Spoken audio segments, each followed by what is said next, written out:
Because I am hard, you will not like me. But the more you hate me, the more you will learn. I am hard, but I am fair. Fair. Fair. There's something happening here.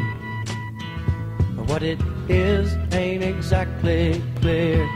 Clear. Clear. Let me see your war face.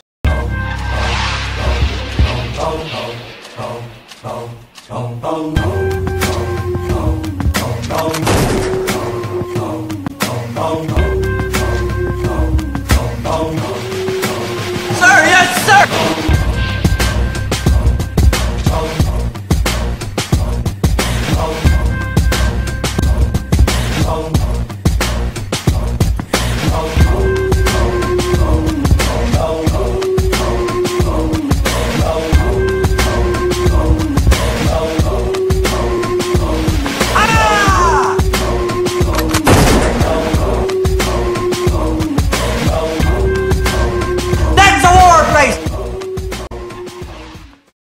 Everything I wanted to do was part of the army, especially infantry. I didn't want to join anything other than infantry.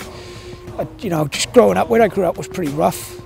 You know, it was a rough area. You know, I was in a lot of trouble. I must have been locked up like 30 times maybe. I was always hanging around town, drinking, you know, fighting all the time. I mean, it wouldn't be a weekend where I wouldn't fight. Both my brothers went to prison. My mother, my father, you know, so then I sort of turned on to myself and thought, you know, is that really what I want to do? Is, you know what I mean, they didn't enjoy it, they didn't think it was big and cool. They came out of prison, they all changed themselves, so I decided I wasn't even going to go that route, so I joined the army. I'm in the 3rd Battalion Parachute Regiment, basically with the Airborne Infantry, 16 Air Assault Brigade. The reputation as the Paras is massive. We've had some great tours, and yeah, I'm just really proud to be in the Parachute Regiment. Our regiment gets picked for some of the toughest jobs going, because you know we're a well-respected regiment, and they know we're capable of taking on tough tasks.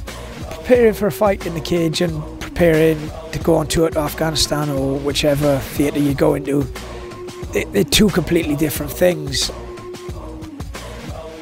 They each got their tough elements, you know. Getting ready for a fight you're getting ready to fight in a cage is tough, you know, physically demanding, because you know you're training 3 times a day. You know, you're really working hard to be the fittest, strongest fighter you can be.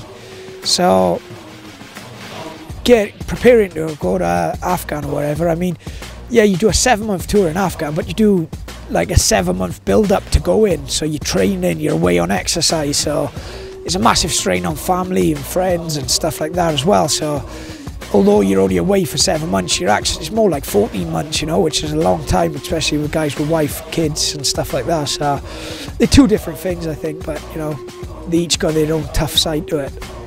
My military career does have a massive effect on my preparation in any fight, I think. I think the military gives you a massive amount of mental toughness, you know, mental robustness.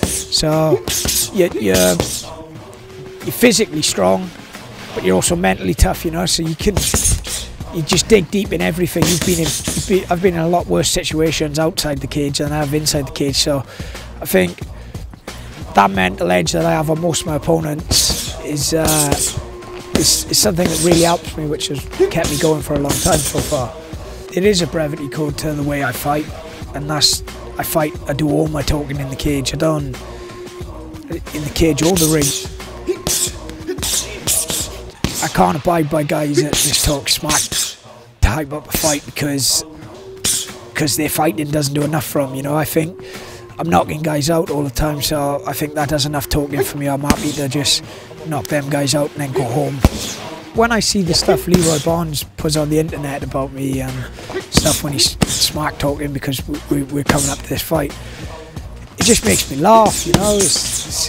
I think the guy with the record like this, the guy's been knocked out a few times, the guy's been tapped out a few times, and I'm the unbeaten champion, so if he wants to hype himself up and talk nonsense, that's, you know, good for him. But I don't feel I need to. I feel when we step into the cage and I take his head off his shoulders, that's when people will understand what I'm saying.